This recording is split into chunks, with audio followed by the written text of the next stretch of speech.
पुंडलिकवरधरी विठ्ठल श्री ज्ञानदेव तुकाराम पंढरीनाथ भगवान की जय। माऊली ज्ञानेश्वर महाराज, जगद्गुरु तुकाराम महाराज की, सद्गुरु जोग महाराज की जय। नीलांबुज श्यामल कोमलांगम सीता समारोपित वामभागम पाणव महासायक चारुचापम नमामि रामम रघुवंशनाथम। मर्यादा पुरुषोत्तम प्रभू रामचंद्रजीच्या चरणावर कोटीशहा नमन। कालपर्यंत आपण प्रभूचा जन्म इथपर्यंत कथा श्रवण केली। आज तेथून पुढे कथाभाग आपल्याला पाहायचा आहे। श्री गणेशाय नमः, गणपतीला नमस्कार केला, 5व्या अध्यायाला प्रारंभ झाला। सीतारामचंद्राभ्याम नमः, सीतारामाला दोघांनाही नमस्कार करते झाले। श्रीराम कथा तेजपुंज हेच विशाल दिव्य जहाज। ही रामकथा अतिशय तेजपुंज आहे, तेजस्वी आहे, दैदिप्यमान आहे। आणि ही रामकथा जणू काही एक जहाज आहे, जहाज। जयासी नवखन सहज नवविधा भक्तीचे। या जहाजीला 9 खोल्या आहेत। किती? रामकथा ही एक जहाज आहे आणि या जहाजाला 9 खोल्या आहेत। प्रत्येक खोली म्हणजे भक्तीचा एक एक मार्ग आहे। भक्तीचे प्रकार किती? नवविधा काय बोलिले जी भक्ती। भक्तीचे 9 प्रकार सांगितले। श्रवणम कीर्तनम विष्णुस्मरणम पादसेवनम अर्चनम वंदनम दास्यम सख्यम आत्मनिवेदनम, अशा काही नवविधा भक्तीचे प्रकार सांगितले। या नवविधा भक्तीतील एक प्रकार, एक एक प्रकार म्हणजे जणू जणू या जहाजातील एक एक खोली आहे।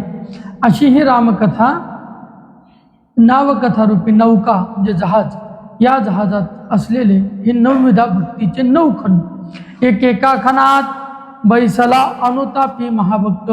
या एकेका खणामध्ये, एकेका खोलीमध्ये अनुतापी महाभक्त बैसला।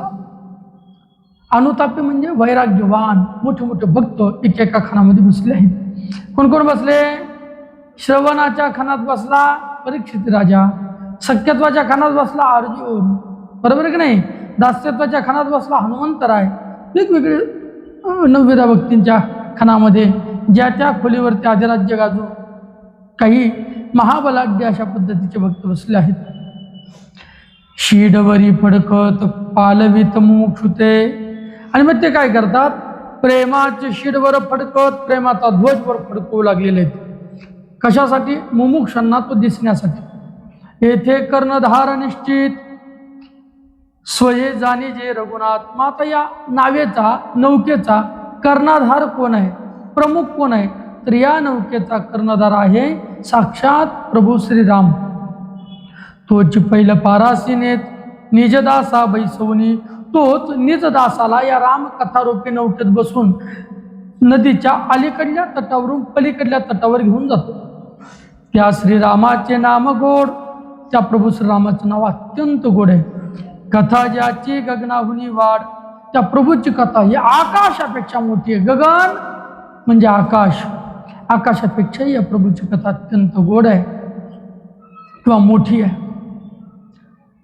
जे लीला ऐकता पुरे कोट न लगे चाडा निकाची। या राम प्रभूची लीला ऐकल्यानंतर सगळ्या अंतकरणातील इच्छा पूर्ण होतात, दुसऱ्या कशाची अपेक्षा राहत नाही। आणि काची चाड न लगे, जो जो श्रोते कथेशी सादर, तो तो रस चढे अपार। ही कथा तर गोडच आहे, पण जसा जसा भक्त या कथेला आपलं सर्वस्व अर्पण करतो, कथा आदराने ऐकतो, तशी तशी कथेमध्ये रस वृद्धिंगत होत जातो। म्हणून कथा ही कशी ऐकायला पाहिजे? आदराने ऐकायला पाहिजे, कथेबद्दल आदर वाटला पाहिजे। जितक्या प्रेमाने आपण कथा श्रवण करू तितकी ही कथा आपल्याला आनंद देणारी ठरणार।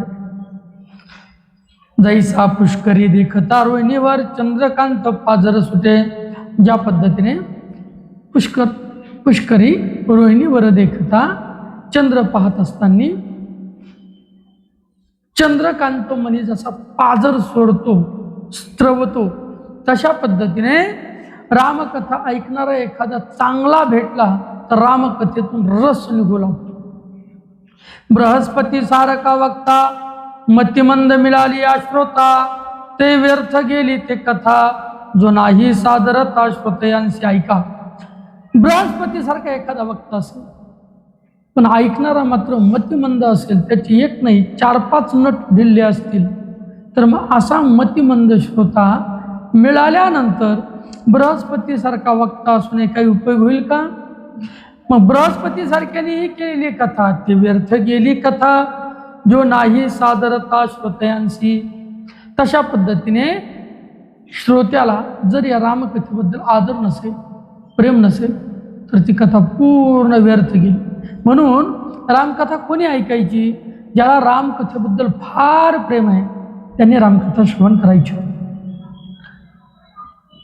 जैसे कानना माझी रुदन, कोणी न पुसे तया लागून, तैसे मती मंदा प्रतिश्रवण, करविने त्याच प्रकार. ऐका, एखादा मूर्ख असेल आणि त्याला आपण म्हटलं हे तू रामकथा ऐकत जा, तर तो प्रकार कसा होईल माहीत? तो प्रकार असा होईल, जैसे कानना माझी रुदन, कोणी न पुसे तया लागून. एक जण रडायला गेला, रडायला पण कुठे? घरात रडायचं, चौकात रडायचं, गावात रडायचं. ह्याला गेला कुठं रडायला? जंगलात. जंगलात काननात म्हणजे जंगलात रडायला गेला. अशा जंगलात रडायला गेलेला तो रडणारा, त्याचं रडणं कोणीतरी ऐकेल का? तसं कथा सांगायला एक जण बसला, पण इतक्या दूर जाऊन बसला का जिथं गर्दीच नाही कोणाचीच कथा ऐकणाऱ्याची. आपण शरीराने येऊन बसलो म्हणजे आपण इथे स्थितच आहे असं नाही त्याचा अर्थ होत. आपण कथेत बसल्यानंतर आपलं मन कुठं गिरट्या घालतंय. तुकोबराय बोलले की जवळ नाही चित्त काय मांडिले. जवळ जर आपल्या चित्त नसेल तर मग समोर जे आहे ते प्रेत आहे, प्रेत. मग असं प्रेत समोर ठेवून काही उपयोग नाही. कथा ऐकत असताना चित्त सगळं कथेत एकाग्र केलं पाहिजे. जैसे अन्न केली स्वादिष्ट, परी जेवणार बैसले रोगिष्ट. आता रामकथा फार गोड आहे, पण ऐकणारे जर निवळत असतील, मतिमंद असतील, त्यांना रामकथेतला आनंद घेता येत नसतो, काय उपयोग? आता फार 5 पक्वानाचं जेवण बनवलं. जैसी अन्न केली स्वादिष्ट, एकदम इष्ट स्वादाचे अन्न केले. इष्ट म्हणजे आपल्याला अपेक्षित असलेले स्वाद, रस. आपला श्रीखंड आवडतो, श्रीखंड. बासुंदी, बासुंदी. गुलाबजामुन, जामुन. जिलेबी, जिलबेली. जे पाहिजे ते पदार्थ बनवले. मग एवढे सगळे पदार्थ बनवलेले असताना जेवायला बसले, पण सगळे कसे बसले जेवायला? सगळे शुगरचे पेशंट. जेवणार बैसले रोगिष्ट. आता पदार्थ वाईट आहेत का? पदार्थ फार चांगले आहेत, पण खायला बसणारे सगळे रोगी आहेत. मग काय उपयोग? तसं रामकथा फार गोड आहे, पण ऐकायला बसणारे जर हेंद्रे असतील तर मग त्याचा काही उपयोग होणार नाही. जेवणार बैसले रोगिष्ट, तरी ते सुगरणीचे कष्ट शून्य स्थानी पडिले की. मग कितीही सुंदर स्वयंपाक केला आणि जेवायला जर रोगिष्ट बसले, जिलेबी देऊ का? नको नको, शुगर आहे. मग एखादा लाडू ठेवू का? नको नको, शुगर आहे. मग बासुंदी वाढू का? नको नको, शुगर आहे. ह्याला बसलाच कशाला जेवायला? बनवणाऱ्यांनी जे कष्ट घेतले ते सगळे कष्ट कसे गेले? मग वाया गेले. तसं सांगणाऱ्याचे सगळे कष्ट वाया जातील जर ऐकणारा रामकथेबद्दल प्रेम अंतकरणात धरून ऐकत नसेल तर. म्हणून मी कथेला बसण्याआधीच सूचना केली, ज्याला रामकथेबद्दल प्रेम नाही, अनुराग नाही, त्यांनी कथेला नाही बसलं तरी चालेल.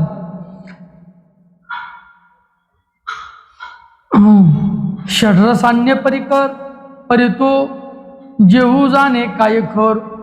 षड्रस अन्न बनवलं, 6 रसाने युक्त असं अन्न बनवलं. षड्रस अन्न. 6 रस कुठले? कट्वम लवणात तीक्ष्ण, कडू, आम्ल, खारट. लोणचं कसं असतं? आंबट आंबट.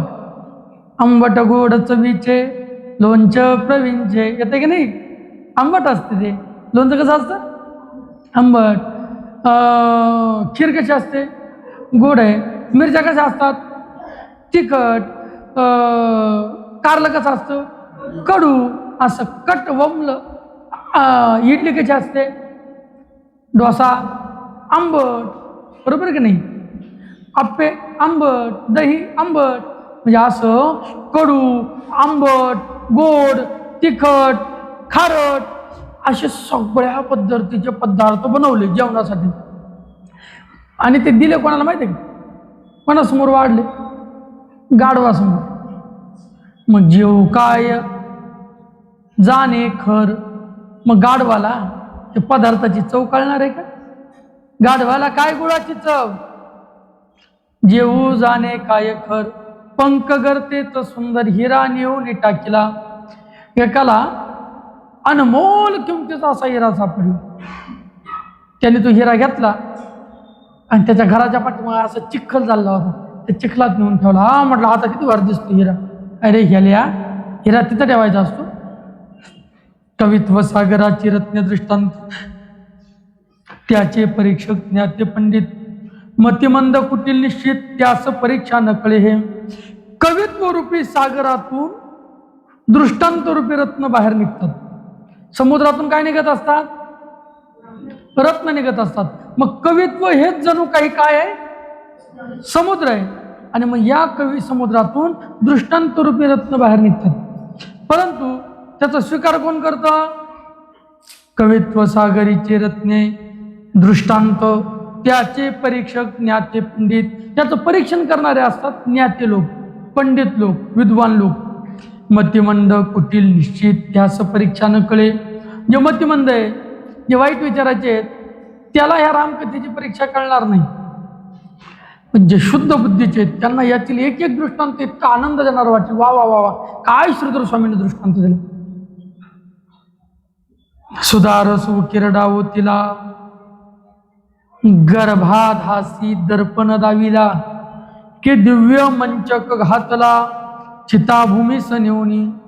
सुधारस किरडा होती. अमृत अमृत ते अमृत घेतला कशात ओतलं?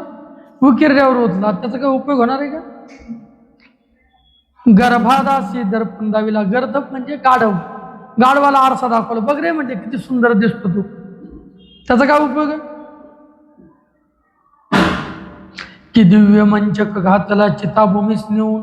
एक चांगला सागवानी लाकडाचा पलंग आणला, तयार केला. आणि तो पलंग कुठे नेऊन ठेवला? झोपायला. चिताभस्म जिथं असतो अशा स्मशानभूमीत नेऊन ठेवला. काय उपयोग आहे? की कागासी समर्पिले अमृत फळे. कावल्याला अमृतासारखे गोड फळं दिले, त्याचा काय उपयोग आहे? उष्ट्रा पुढे सोलिव केळे. उष्ट्रा पुढे म्हणजे उंटा पुढे असे केळ दिले उंटाला खायला, त्याचा काय उपयोग आहे त्याला? की जे मृतप्राय निजेले त्यासी पूजले व्यर्थ जेवी. एक मरायला टाकलाय आणि लोक त्याची पूजा करायला लागले, ते काय उपयोग आहे? ते व्यर्थ जाणार आहे. की अनर्घ्य रत्नमाळा घातली दिवाभिताचे गळा. अनर्घ्य रत्न, ज्या रत्नाची किंमतच केल्या जाऊ शकत नाही असं चोखाळ रत्न ते कोणाच्या गळ्यात घातलं? दिवाभिताच्या गळा. दिवाभित म्हणजे ज्याला दिवसा दिसत नाही. दिवसा जो आंधळा असतो, भीत आंधळा असतो, असा कोण? घुबड. घुबडाला दिवसा दिसत नाही. दिवाभीत म्हणजे घुबड. की कस्तुरी टिळक रे किला सुकराचे ललाटी. कस्तुरीचा टिळा लावला, पण कुठे? डुकराच्या ललाटावर लावलं. काय उपयोग आहे? तैसी मतिमंदा पुढे कथा वाघ विलासिनी संतापे बोलता. तसं मूर्खा पुढे जर आपण कथा सांगू लागलो तर वाणी संतापते. वाघविलासिनी म्हणजे सरस्वती देवी, सावित्री देवीला ताप होतो, त्रास होतो. तिला नको वाटतं यार सांगणारं चांगलं सांगायला लागलं, पण कोणाला सांगायला लागलं याला याची अक्कल नाही. ते कथेत बसताना आळस देते, झोपा काढते, त्याला सांगायला लागलं. सरस्वती कृपा करत नाही. सरस्वती रुष्ट होते सांगणाऱ्या. जर चांगला ऐकणारला हा सांगत नसेल तर, म्हणजे कथा कोणालाही सांगू नये. जो चांगला ऐकणार आहे आणि जो कथेबद्दल प्रेम ठेवणार आहे त्यालाच कथा सांगावी. म्हणून तर कथेच्या प्रारंभी सांगितलं, ज्याला कथेबद्दल अनुराग आहे ते कथेला बसा. वाघ विलासिनी संतापे म्हणजे सरस्वती नाराज होती. जैसी पद्मिनी राजदुहिता शंडा प्रतिदिदली. पद्मिनी सुंदर स्त्री, राजदुहिता राजाची मुलगी, दिसायला सुंदर, ती दिली कोणाला? देणारे अशाला, हिजड्याला शंडाला नपुसकाला दिली. एवढी सुंदर स्त्री, एवढी सुंदर दिसणारी स्त्री, राजाची मुलगी नपुसकाला दिली. काय उपयोग? काय नपुसका पद्मिनीचे सोहळे, बांधेसी डोहाळे कैसे होती. एकनाथ महाराजांची भाषा.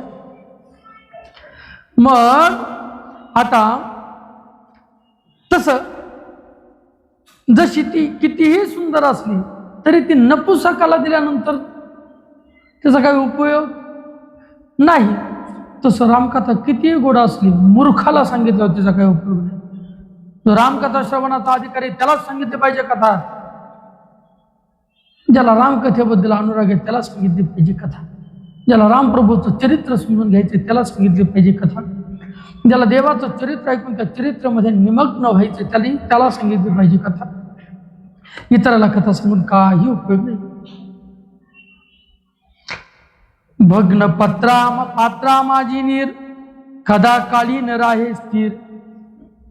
फुटलेल्या पात्रात, भग्न पात्र म्हणजे फुटलेलं भांड, त्या फुटलेल्या भांडात पाणी, नीर म्हणजे पाणी, कदा कालीन राहे, कधीही पाणी त्या फुटलेल्या भांड्यात राहत नाही. तरी तुम्ही भक्त वरिष्ठ चतुर कथा सादर परिसाहो. जे फुटलेलं भांड आहे त्याच्यात पाणी राहत, जे भांड चांगलं आहे त्याच्यात पाणी साठवलं जातं. त्यामुळं रामकथा ऐकताना ज्याच्या अंतकरणाला काम, क्रोध, लोभ, मद, मत्सर, विकार नावाच्या दगडाने भोग पडलेलं आहे, अशा भोगयुक्त छिद्रयुक्त असलेल्या गाडग्याने रामकथा ऐकण्याचा प्रयत्न केला तर ती व्यर्थ जाणार. जो आपल्या अंतकरणातील सगळे विकार दूर ठेवून रामकथा श्रवणाकरता बसलाय त्याला मात्र ही रामकथा आनंद देणार. कशी देणार आहे? ऐका. कथा सादर परिसाहो, ऐका, आदरयुक्त अंतकरणाने ऐका. आधीच मुक्ता फळवरी सुवास, आधीच मोत्याची माळ, त्याच्यात तिला सुगंध दिला, किती सुंदर होईल. आधीच हिरा त्यावरी परीस, आधीच हिरा आहे त्याच्यावर अजून परिसाची जोड त्याला लावली, किती सुंदर होईल. तैसा आधी चतुर्वरी प्रेमरस श्रीरामास आवडतो. तसं आधीच चतुर, आधीच बुद्धिवान आणि त्याच्यात रामकथेबद्दल आदर, रामकथेबद्दल आवड, असा आवड ठेवणारा भक्त रामप्रभूला फार आवड येतो. असो चतुर्थाध्यायाच्या अंती कथा सुरस परिसली संती. असू द्या, चौथ्या अध्यायाच्या शेवटी सुरस कथा संती परिसली, चांगली कथा साधू संतांनी ऐकली. कुठली कथा? सांगितली श्रीरामाची जन्मस्थिती, बंधुसहित सर्वई बंधुसहित श्रीरामाची जन्मस्थिती सांगितली. सगळ्या बांधवांसहित श्रीरामांचा जन्म कसा झाला हे चौथ्या अध्यायाच्या अंती सांगितलं. जो सरीशी ज्योतभवाचा पिता, त्यासी दशरथ बाप कौशल्या माता. जो सरस्वतीचा पिता आहे, सरस्वतीचा बाप आहे, असा कोण? ब्रह्मदेव. पण त्या ब्रह्मदेवाचाही जो बाप आहे असा राम, सरीसी ज्योत भावाचा पिता म्हणजे सरस्वतीचा बाप ब्रह्मदेव, त्या ब्रह्मदेवाचाही जो पिता म्हणजे बाप आहे त्याची दशरथ बाप कौशल्या माता. अशा ब्रह्मदेवाच्या बापाची आई कोण? कौशल्या आणि बाप दशरथ आहे. भक्त तरावया तत्वता अयोध्या माझी प्रगटला. भक्तांना तारण्याकरता हा परमेश्वर अयोध्यामध्ये प्रगट झाला. दशरथाचे भाग्य थोर, रत्नजडित पालक सुंदर, चारही लांबविले परिकर, चौघे कुमारणीच तिथे ते. दशरथाचं फार भाग्य थोर आहे. रत्नजडित पालक सुंदर, रत्नजडित पालख्या तयार करण्यात आल्या सुंदर, चारही लांबविले परिकर. त्या रत्नजडित चारही पालख्यांच्या शेजारी अवतीभोवती परिकर, परिकर शब्दाचा अर्थ कळतो का? परकर, परकर, परकर नाही कळत का? सुंदर अशा पद्धतीचे काय त्याला म्हणता येईल, खिडक्यांना आपण लावतो पडदे, पडदे, पडदे म्हणजे परिकर.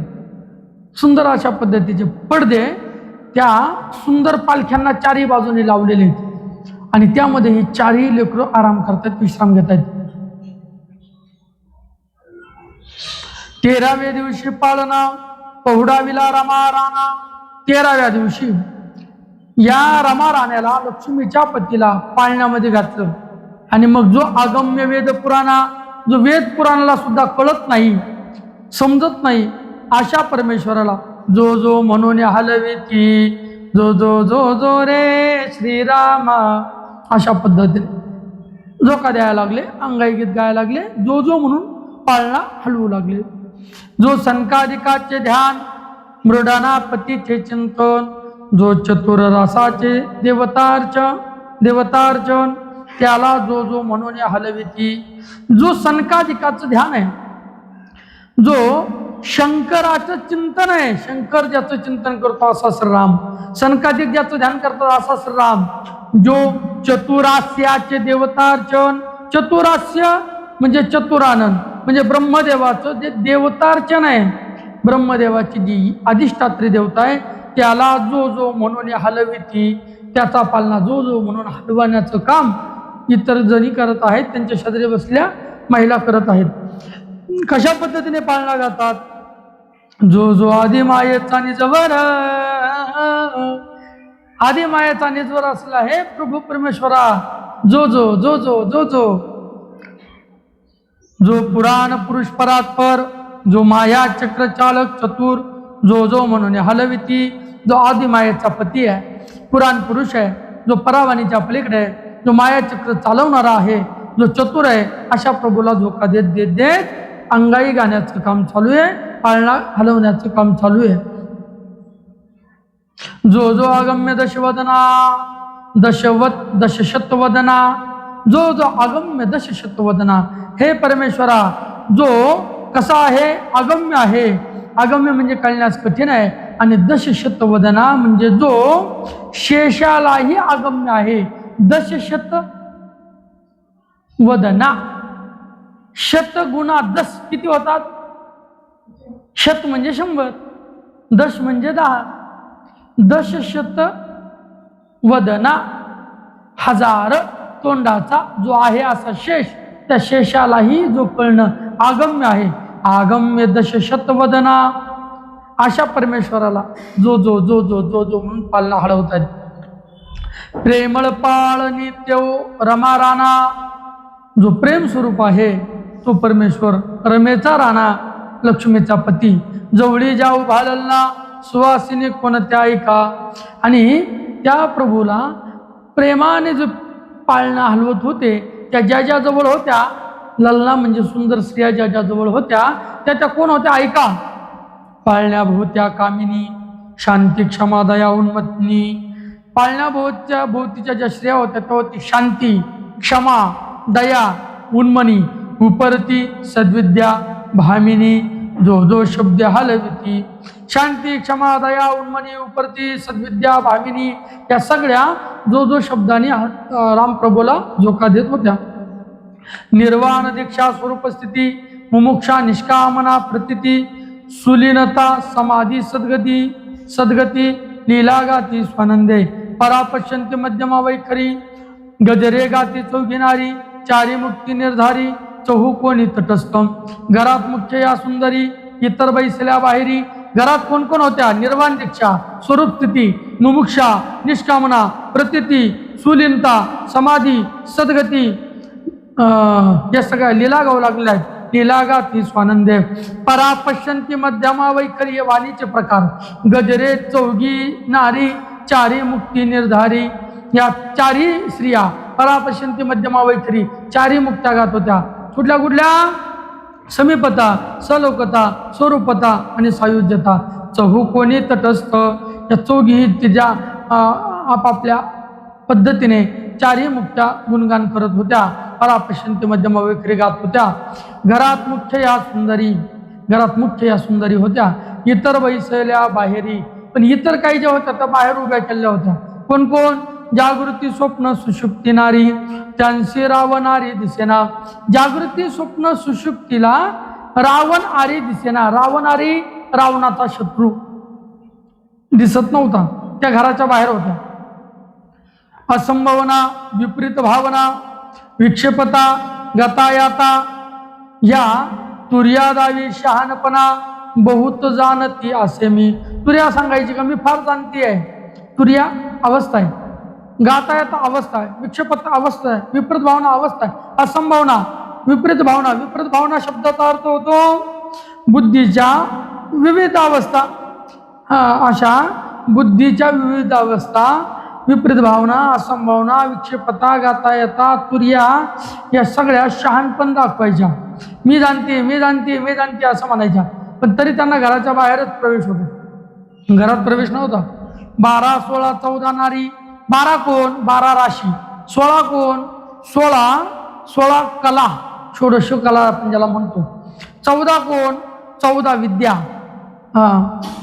गलबला करी ती बाहेरी, त्या बाहेर गलबला करू लागल्या. 64 दावी ती कला कुसरी अरे अंतरी प्रवेश नव्हेची. 64च्या 64 कला आपापल्या जवळचे गुण दाखवत होते, परंतु त्यांना आत एंट्री. बघा, कल्पना करा, सांगताय काय तर तुम्ही. रामप्रभूचा जन्म झाला, 13व्या दिवशी रामप्रभूला पाळण्यात घातलं. पाळण्याला झोका देण्याचं काम चालू आहे. झोका देण्याकरता कोण कोण होत्या त्यांच्या नावं सांगितली. शांती, क्षमा, दया, उन्मनी, उपरती, सद्विद्या या झोका द्यायला होत्या.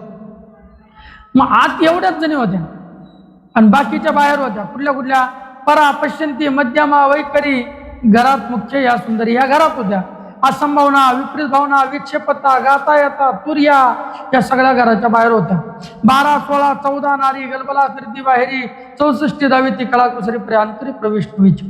असो सकळणी तंबिनी, ओटी कौशल्याची भरोणी, वस्त्रे अलंकार समर्पणी, सदनी गेल्या आपुल्या. असू द्यात. आता या सगळ्या जणी यांनी कौशल्याची ओटी भरली आणि आपापल्या घरी त्या निघून गेल्या. अयोध्येशी जन्मता रघुपती, विघ्ने राक्षसा दानविती. अयोध्येत रामाचा जन्म झाला आणि राक्षसांना विघ्न होऊ लागले. काय काय विघ्न झाले ऐका. प्रलय विजा कडडून पडती लंकेवर अकस्मात. प्रलय कालच्या विजा कडकड कडकड कडकड कडकड करत लंकेवर पडू लागल्या. कापो लागले लंकानगर, लंकानगर भयभीत होऊ लागले. भूकंप होतो वारंवार, सारखा लंकानगर भूकंप होऊ लागला. उगेच मोडले राजछत्र, सभा प्रेतवर्त दिसत असे. मिळाली सभा ही प्रेतवर्तासारखी दिसायची, कोणाच्या चेहऱ्यावर ते दिसत नव्हतं. आणि राजाचं राजछत्र मोडल्या जायचं अचानकच. उगेच म्हणजे अचानक. महाद्वारी भूमी उचलत, महाद्वाराच्या जवळची भूमी अशी वर उडायची. रावण जो बद्री चढत, रावण जेव्हा गॅलरीत चढायचा तो दाही मस्तकाचे पडत मुकुट खाली उगेची, तेव्हा दाहीच्या दाही डोक्याच्या मुकुट खाली पडायची. रामप्रभूचा जन्म झाला त्यावेळेला रावणाला काय अशुभ संकेत जाणू लागले बघा. कारण देवाचा अवतार झाला की देवाचा अवतार झाल्याबरोबर भक्ताला आनंद होतो, दुष्टाला काय होतो? होता कृष्णाचा अवतार, आनंद करते गरगर, पण दुष्टा चळकाप सुटला. कृष्ण गोकुळी जन्मला, दुष्टा चळकाप सुटला. दुर्जनाला मात्र चळकाप सुटतो आणि सज्जनाला आनंद होतो प्रभूचा जन्म झाल्यावर. तसं रावणाला काय काय अशुभ संकेत होऊ लागले बघा. रावण ज्या वेळेला आपल्या गॅलरीत चढायचा त्यावेळेला काही कारण नसताना त्याच्या डोक्यावरचे दाहीच्या दाही डोक्यावरचे मुकुट खाली पडायचे. शक्रारी पाही आरसा निर्मळ, निर्मळ आरसा. शक्र आरी पाही, शक्रारी म्हणजे शक्र म्हणजे इंद्र आणि आरी म्हणजे शत्रू, इंद्राचा शत्रू इंद्रजित. जेव्हा निर्मळ आरशात जाऊन आपलं तोंड पाहायचा त्यावेळेला तो आत न दिसे शिरकमळ, तेव्हा त्याला आरशात सगळं धड दिसायचं पण तोंड दिसत नव्हतं, मुंडकं दिसत नव्हतं, शिरकमळ दिसत नव्हतं. राजमंदिरावर या मंगळ दिवा भीते बोबाती. राजमंदिरावरती रात्रीच्या वेळेला घुबडा आरडायचे. घुबड्याचं आरडणं चांगलं नसतं म्हणून काही लोक बोलायला लागले, हे घुबडा गप्की. स्वप्न देखोनी मंदोदरी की मरकटे तोडिली गळसरी. स्वप्न पडलं मंदोदरला. स्वप्न काय आलं की माकडाने गळ्यातील गळसरी तोडली, अलंकार तोडले. विगत धवा ज्या कानारी ओटी भरती धुळीनी. आणि ज्या त्या नगरातील चांगल्या नाऱ्या होत्या, महिला होत्या, त्या काय करू लागल्या? मंदोदरची ओटी भरू लागल्या. पण कशाने? फुलानी. मग धुळीनी धुळीनी.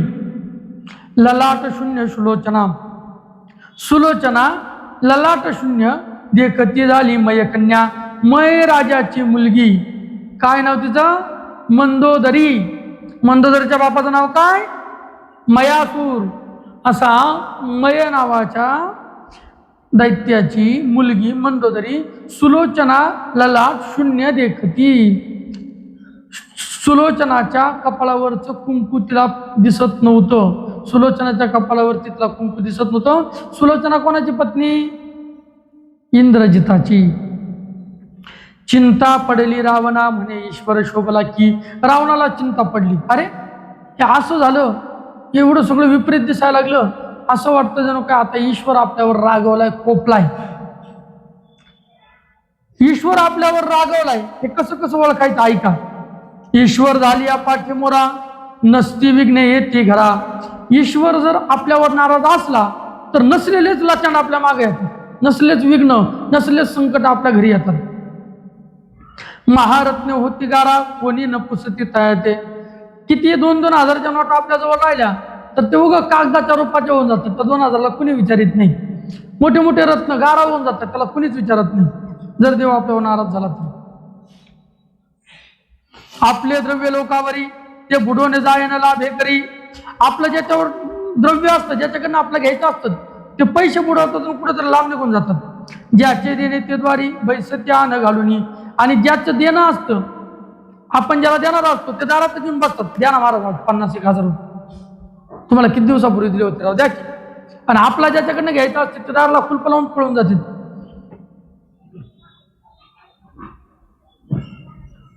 वैरिया करी सापडे वर्म अपयश होऊन बुरे धर्म.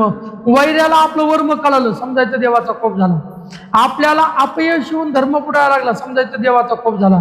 विशेष वाढे क्रोध काम. विशेष रूपाने आपल्या मनात अंतकरणात क्रोध वाढू लागला, काम वाढू लागला, इच्छा वाढू लागल्या, समजायचं देवाचा क्षोभ झाला. तरी देव क्षोभला जाणीजे आपली जे का शत्रू पूर्ण ज्यासी आपण पिढीले दारून आडल्या धरणे त्याचे चरण तरी देव क्षोभला जाणीजे.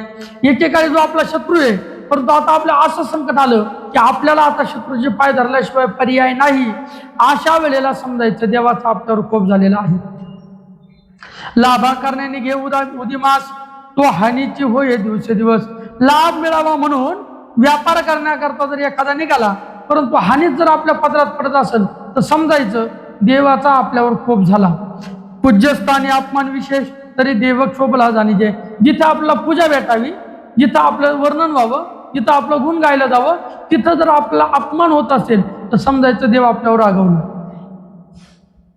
सुहृद आप्त द्वेष करीती नसते व्यवहार गळाप्रती. सुहृद जे आपल्या हृदयात आहेत असे, आप्त म्हणजे नातेवाईक जे आपला द्वेष करू लागतात आणि नसलेले व्यवहार गळ्यात पडू लागतात, त्यावेळेला सदा तळमळ वाटे चित्ती, सदैव मनात तळमळ वाटते, त्यावेळेला समजायचं की देव आपल्यावर नाराज आहे. आपले राज्य संपत्ती धन शत्रू भोगू पाहे आपण देही पिडाव्या देवेन तरी देव क्षोभला जाणीजे. आपले राज्य संपत्ती धन शत्रू आपणासहित भोगू पाहे. आपला शत्रू जर आपलं राज्य धन किंवा आपल्या सहित सगळे हिरावून घेत असेल, समजायचं देवाचा आपल्यावर कोप झाला. देह पीडा व्याधीवीन तरी देव शोभला जाणीजे. देह पीडा, देहाची पीडा झाली, रोग झाला, एखादा व्याधी जडली, तर असं समजायचं देव आपल्यावर रागवला. विद्या बहुत जवळी असे परितयासी कोणी न पुसे. फार विद्वान आहे पण कीर्तनाची कोणी तारखा देत नसेल, समजायचं देव नाराज झाला. बोलो जाता मतिभ्रंशे. आणि तो जर म्हटला ते विले मोठा कीर्तन करा, द्या किंवा मला तारीख, आणि दिलीची एखाद्याने तारीख, तर कीर्तनात बोलायला उभं राहिला का ते त्याला काय बोलावं हेच कळत नाही. मतिभ्रंश, त्याची बुद्धी नाहीच होऊन जाते. तरी देव क्षोभला जाणीजे. मग जाणायचं की देव आपल्यावर रागवलाय.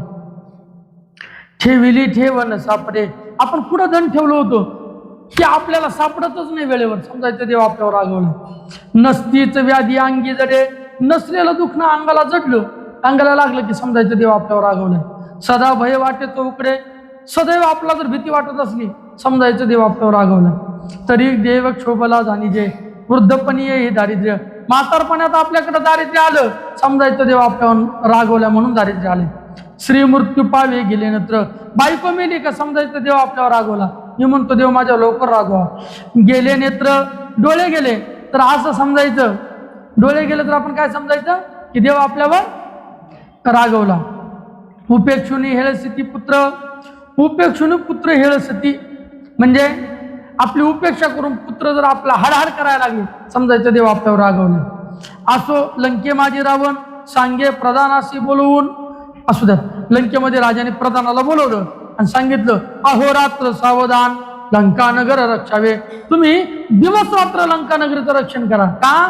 कारण मला अपशकुन व्हायला लागले, जाणवायला लागले. अयोध्येशी राम जन्मता तत्काळ वृक्ष विराजती सदा सुफल. अयोध्येत जेव्हा रामाचा जन्म झाला त्यावेळेला सगळे वृक्ष पृथ्वीतून असे वर येऊ लागलेले आहेत आणि जे वर आलेले वृक्ष होते त्याला फळं लागू लागले. गायी दुभती त्रिकाळ, गायी तिन्ही वेळेला दूध देऊ लागली, सकाळी पण, दुपारी पण, रात्री पण.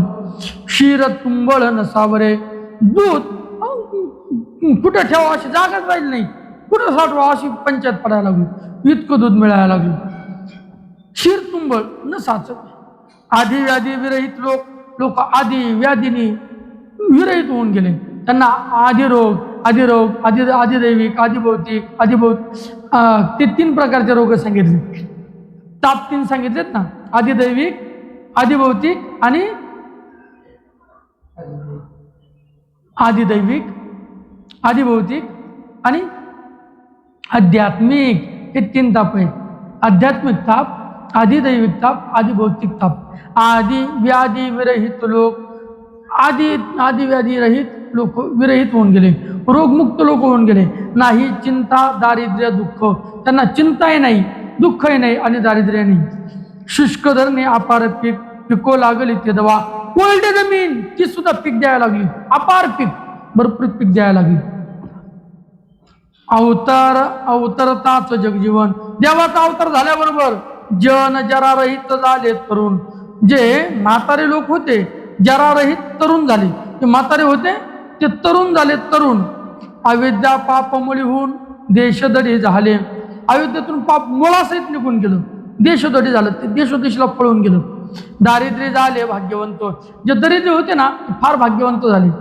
मूर्ख ते बोलके पंडित, जे मूर्ख लोक होते ते पंडित झाले, विद्वान झाले. कुरूप ते स्वरूपवंत, जे कुरूप होते, वाईट होते, दिसायला ओंगळ होते, ते चांगले दिसू लागले.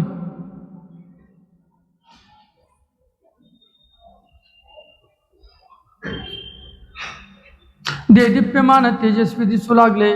अवतारताच श्रीराम निशेष गेले क्रोध काम. राम प्रभूचा जन्म झाल्याबरोबर काम क्रोध सगळे निघून गेले. अयोध्यावासी सुकाळ परम स्वानंदाचा झाला. अयोध्यावासी लोकांना स्वानंदाचा सुकाळ जाणू लागला. ग्रही प्रकाशता प्रभाकर, मग कैचे उरे अंधकार. घरात जर सूर्य आला तर अंधार शिल्लक राहील का? तसं देवाचा जन्म झाल्यानंतर दुःख शिल्लकच राहिले नाही.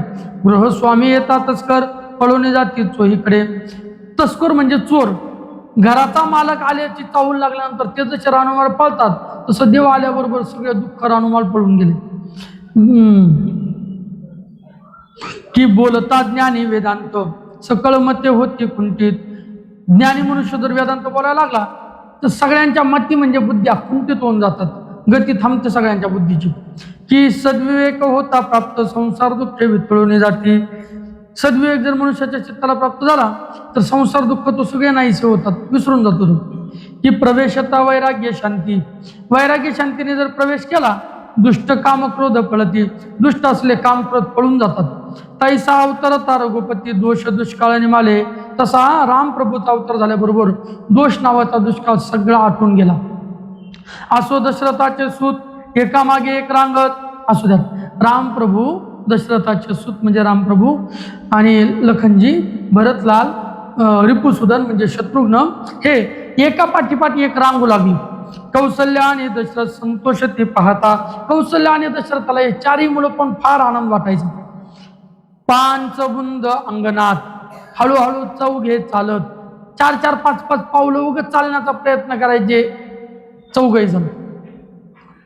एकाची एक पाहून हसत बाळ भावे करुण्या. लहान बाळ जसं दुसऱ्या लहान बाळाकडे पाहून ही करतंय तशा पद्धतीने रामप्रभू लखनजीकडे पाहून हसायचे, लखनजी भरताकडे पाहून हसायचे, भरत शत्रुघ्नाकडे पाहून हसायचे. असं एकमेकाकडे पाहून हे लेकरं हसायचे. उठायचे, भीतीत आदर घ्यायचे, उभं राहायचे, चालायचे, पडायचे, मग हसायचे. असं प्रभूच्या लीला. चौघांची मुखे धुवून कौशल्या उभी राहून चौघाशी बोलवी जेव्हा वया. थोडे थोडे जाणते झाले, त्यांना आवाज दिलेला कळायला लागला. मग कौशल्यामाई म्हणायची, हे रामा, हे राघवा, चल जेवायला. हे लक्ष्मणा, हे भरता, हे शत्रुघ्ना, जेवायला चल. मग कौशल्या उभी राहून, कौशल्या दारात उभी राहायची, अंगणात खेळत असलेल्या बाळाला आवाज द्यायचे, बाळा चला जेवायला. तव ते दूर जाती पळून, धावणी माय धरी मागे. हे रामा चल ना जेवायला म्हटलं की रामप्रभू तुर तुर तुर तुर पळत जायचे. मग माईजवळ पाठीमागून धावत जायची आणि मग हात धरायची, धावणी माया धरी मागे.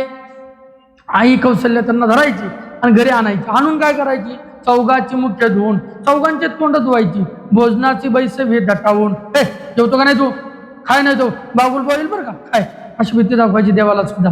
दटावून म्हणजे धमकावून जेवायला बसवायची. संतोष वाटे दशरथाचे मनी, चारी मूर्ती पाहता. हे चारही लेकरं पाहून दशरथ राजाच्या मनाला फार आनंद वाटायचा.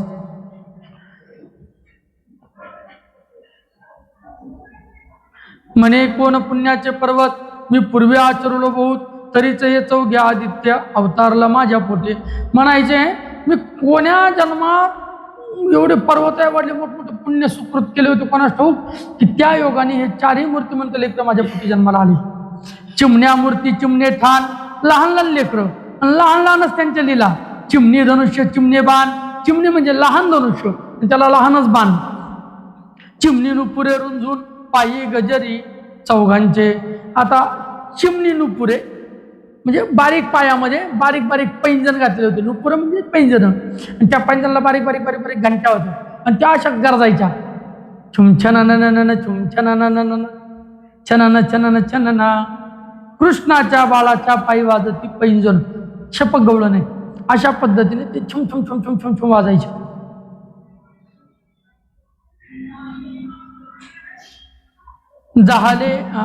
झाले 8 वर्षांचे सुंदर. अशा बाललीला करत करत हे लेकरं 8 वर्षाचे झाले. कोण कोण, राम, लखन, भरत आणि रिपुसुदन. चौघांचं समान वस्त्र अलंकार, चौघांना सारखेच वस्त्र, सारखेच अलंकार. चिमणी धनुष्य परिकर, चिमणेश्वर सोडिती. आता लहान धनुष्य आणि लहान बाण याचा त्याग केला, आता मोठे धनुष्य घेतले. किंवा दुसरा भाव, चिमणे धनुष्य परिकर, चिमणेश्वर सोडिती. लहान धनुष्य हातात होता, लहान लहान बाणच अजून हातात होते. 8 वर्षाचे म्हटलं किती मोठे असणार आहे. चिमणा पितांबर कटी मेखळा, बारीक पितांबर आणि कटी मेखळा. कंबऱ्याला बांधण्याकरता एक वस्त्र असतं, कटी मेखळा. कडदोरा. चिमणी पदके मुक्तमाळा, लहान लहान पदकाच्या मुक्तमाळा गळ्यात होत्या. चिमण्या सेवकांचा पाळा, लहान लहान सेवकांचा पाळा म्हणजे गोळका. रामा भोवते शोभत, असे रामाच्या भोवती शोभून दिसत होता. उन्हात खेळता रघुपती, सेवक मित्रपत्रे धरिती. उन्हात रघुपती खेळता, सेवक मित्रपती धरती. उन्हात रामप्रभू खेळत असताना सेवक लोक धावत यायचे आणि मित्रपती धरायचे. मित्रपती म्हणजे छत्री धरायचे. एक तामरेवरी ढाळती, राजनीती करुण्या. आणि काही जण काय करायचे, रामप्रभूच्या अंगावर असे चामरं ढाळायचे, रामप्रभूला वारं घालायचे. राजनीती करुण्या म्हणजे रीतिरिवाजाप्रमाणे श्रीराम आधी सोडी बाण, सवेची शर सोडी लक्ष्मण. आधी रामप्रभू बाण सोडायचे, लगेच लक्ष्मण बाण सोडायचे. त्या मागे भरत शत्रुघ्न भेदित संधान तैसेची. त्या पाठोपाठ भरत बाण सोडायचा, शत्रुघ्न बाण सोडायचा. आणि संधान तैसेची भेदी. संधान म्हणजे लक्ष. लक्ष शब्दाचा अर्थ, आता समोर एक आंबा ठेवलेला आहे, चौघांनी याच आंब्याला धनुष्यबाण मारायचं. चला बरं कोणाचा लागतो बघू. चौघ तेच लक्ष भेदायचे बरोबर, एकाच वेळी चौघांचे बाण त्या आंब्याला लागायचे. दुरून पाहे दशरथ वीर, चौघे एकदाच टाकीती शर. असुर प्रतिमा करून थोर, शिर त्याची उडविती. दुरून राजा दशरथ पाहत होता, चौघे एकदाच बाण टाकायचे. चौघ काय करायचे, असुराच्या प्रतिमा तयार करायच्या, राक्षसाचे पुतळे तयार करायचे आणि चौघे एकदाच बाण सोडायचे आणि त्यातून मस्तक उडून टाकायचे. शिर त्याची उडविती. वेदांतीच्या दिव्यश्रुती, सर्वांवरिष्ठ जे विगर्जती. तैसे बाणस्वडी रघुपती, अचूक आणि चपळत्वे. वेदांताच्या दिव्य असलेल्या श्रुती म्हणजे महावाक्य, तत्वमसी, आयम आत्मा ब्रह्म, हे जे श्रुती आहेत, या श्रुती सर्वांवरिष्ठ जे विगर्जती, त्याच्या सगळ्यात श्रेष्ठ आहे. आणि जशा त्या गर्जन करतात तसं रामाने सोडलेला बाण सगळ्यात श्रेष्ठ असायचा. आणि तो गर्जन करतच, आवाज करतच, अचूक आणि अतिशय जलद गतीने जायचा. चपळत्व म्हणजे जलद गतीने, अचूक म्हणजे चूक नसलेला, असो चौघांचे मौजी बंधन, श्री गुरु वसिष्ठा ते पुसून मिळवून अपार ब्राह्मण अजनंदन करता झाला. असू द्या, चौघांचे मौजी बंधन श्री गुरु वसिष्ठांना विचारून सगळे ब्राह्मण सभा मिळवून एकत्रित करून अजनंदन करता झाला दशरथ राजा. आता काय करता झाला? मौजी बंधन करता झाला चौघांचे. श्रीरामाचा व्रतबंध होत अष्टमहासिद्धी तिथे राबत रामप्रभूचा व्रतबंध झाला. अष्टमहासिद्धी तिथे राबू लागला. 4ही दिवसापर्यंत न्यून पदार्थ नसे काही. 4 दिवस व्रतबंधाचा कार्यक्रम चालू होता. 4 दिवसात कोणाला कसलीच कमतरता भासली नाही. यज्ञभोक्ता रघुनाथ त्यास ब्राह्मण घाली यज्ञपूत, यज्ञात घातलेलं हवन केलेलं तूप, यज्ञात टाकल्या आहुत्या, त्याचं भक्षण जो परमेश्वर करतो त्या परमेश्वरला या ब्राह्मण लोकांनी काय केलं? व्रतबंध घातला, अर्थात यज्ञपवित घातलं. गायत्री मंत्र श्रीराम जपत वेदवंद्य महाराज जो वेदाला वंदे असा परमेश्वर गायत्री मंत्राचा जप करू लागला. ऐसे झाले व्रतबंधन वसिष्ठापासी अनुदिन, चौवेदाचे अध्ययन केले संपूर्ण चौघे. अशा पद्धतीने व्रतबंधन झाल्यानंतर वसिष्ठांजवळ 4ही वेदाचं ज्ञान मिळवलं. कुणी? चौघांनीही, रामप्रभूंनीच नाही, चौघांनी. ज्याची वर्णिता वेडे तो श्रीराम गुरुपाशी वेद पडे. ज्याचं वर्णन करत असताना वेडे होऊन जातात तो श्रीराम गुरुजी जवळ वेद पडत होता, वेद शिकत होता. पडणे म्हणजे शिकणे. अध्ययन सांगता साकडे गुरुशी नस पडे सर्वता. अध्ययन सांगत असताना कुठल्याही पद्धतीचं याला कसं शिकवावं हे इतकं निर्बुद्ध आहे. अशी कधी कधी आमच्याकडे असे काही विद्यार्थी येतात संस्थांमध्ये की ते इतकं बावळट असतं की त्याला काहीच कळत नाही. मग कधी कधी त्या लेकराकडे पण असं वाटतं हे 2 रुपये नाही मिळालं तर चालत, पण हे पूर्ण ठेवायचंच नाही. कसं शिकवायला? याला बुद्धीच चालत नाही, निर्बुद्ध हे कसं शिकवायला? अशी कधी कधी मूर्ख विद्यार्थी गळ्यात पडला की गुरुची गल्लत होत, गुरुच्या अशा पद्धतीने हे होत असते, म्हणजे मजा येत असते गुरुची, थट्टा होते गुरुची. पण इथे मात्र इतकं विद्वान जो जगाला ज्याच्या घोरण्यातून वेदाचा जन्म झाला असा प्रभू वेद शिकायला आला. काय ते गुरुला काय शिकवायला कठीण गेला असं? एकदा शिकवलं की ध्यानात बसायचं. अशी एक पाठीबुद्धी प्रभू रामचंद्राची होती.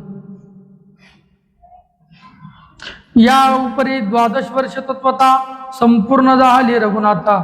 मग कुसोनी वशिष्ठ दशरथा श्रीरामतीर्था निघाला.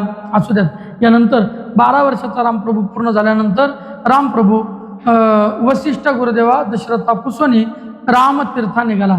वशिष्ठ गुरुदेवाला आणि दशरथ राजाला रामप्रभूंनी विचारणा करून तीर्थयात्रा करायला प्रभू निघाले. ब्रह्मचार्य तीर्थाटन करावे हे शास्त्र प्रमाण हे जाणून रघुनंदन तीर्थठाणास निघाला. ब्रह्मचार्य व्रताचं पालन करावं आणि ब्रह्मचार्याने तीर्थाटन करावं, तीर्थयात्रा फिराव्यात हे शास्त्रात लिहिलेलं आहे. हे जाणून रघुनंदन रामप्रभू तीर्थयात्रेसाठी निघाले. तीर्थाटना 4 जण निघाले सवे अपार सैन्य. सवेदीतला सुमंत प्रधान असंख्य जण वाटावया. तीर्थठाणाला निघाले 4ही पुत्र रामजी, लखनजी, भरतजी, रिपुसुतांजी. पण हे सगळे निघाले असताना सोबत काही सैन्य निघालं तीर्थयात्रेला. राजा निघाली, तिकडे दलही निघालं. आणि मग सवेदीतला सुमंत प्रधान सोबत त्यांच्या सुमंत प्रधान दिला.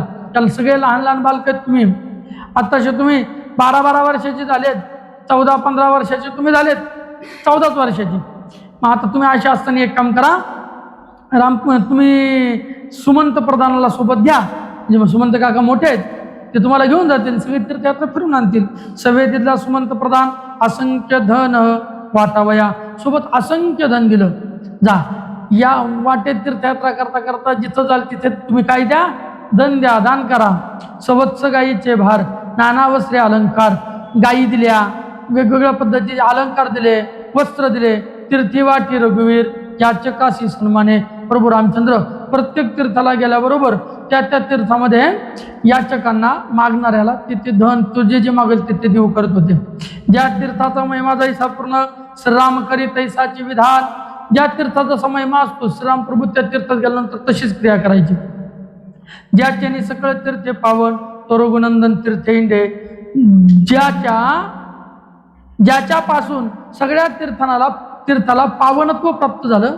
सगळे तीर्थ ज्याच्यामुळे पावन झाले, पवित्र झाले, असा प्रभू रामचंद्र तीर्थयात्रा करीत फिरतोय. कशासाठी? लोकसंग्रहा कारण. लोकसंग्रहासाठी, लोकसंग्रहा कारण तीर्थे हिंडे रघुनंदन तीर्थयात्रा करीत होते. ती तीर्थे करा श्रवण, संते श्रोते सर्वही. तुम्ही सर्व श्रोते आहात. रामप्रभू कोणकोणत्या तीर्थाला गेले ते ऐका, पण आज नका, उद्या ऐका. कुंडली गौरधारी विठ्ठल, श्री ज्ञानदेव तुकाराम, पंढरीनाथ भगवान की जय. माऊली ज्ञानेश्वर महाराज की जय. जगद्गुरु तुकाराम महाराज, सद्गुरु जोग महाराज की जय. मर्यादा पुरुषोत्तम प्रभू रामजीच्या जीवन चरित्राचं दर्शन आपण दररोज क्रमशः करत आहोत आणि इतरांनाही या रामकथा श्रवणाचा लाभ व्हावा या उद्देशाने एक यूट्यूब चॅनेल खोलून त्यावर दररोज रामकथेचे भाग आपण अपलोड करत आहोत.